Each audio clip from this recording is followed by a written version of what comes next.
Bonjour à tous, c'est Caroline de Palmas pour cette nouvelle vidéo YouTrading.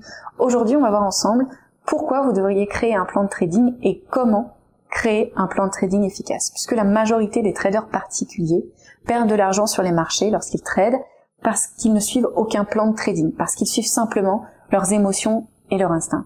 Et on sait tous que lorsque notre argent est en jeu et que les émotions prennent le dessus, il est très difficile de prendre des décisions raisonnées, rationnelles ou objectives.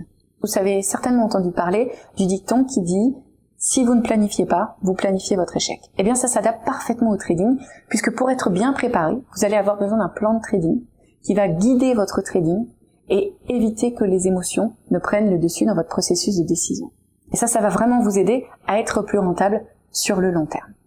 Alors un plan de trading, ça doit être un plan qui est créé en fonction de votre stratégie de trading, qui doit correspondre à votre personnalité, à votre profil de trader, et aussi suivre votre style de trading qui doit être en adéquation avec votre tolérance au risque et vos objectifs financiers.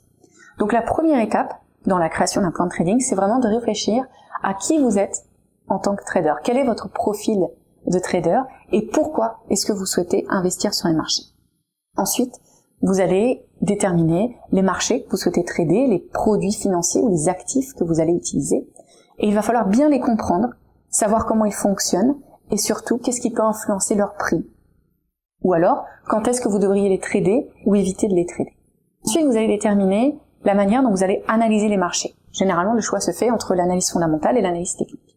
Cette décision va vous permettre de déterminer quelles vont être les configurations de trading précises que vous allez suivre pour entrer sur les marchés ou sortir de position. Et enfin, il y a toute la partie gestion des risques qu'il va falloir déterminer, c'est-à-dire quelles vont être les règles de gestion de l'argent et des risques que vous allez suivre.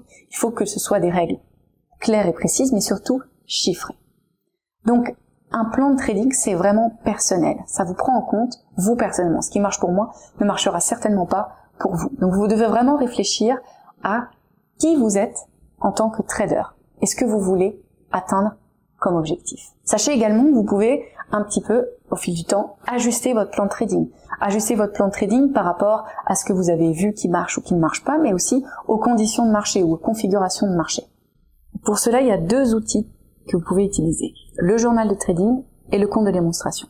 Le journal de trading va répertorier toute votre activité de trading, de la prise de position à la gestion psychologique de vos positions en passant par vos résultats. Donc vous allez vraiment pouvoir déterminer ce qui a marché, ce qui n'a pas marché, vos points forts et vos points faibles.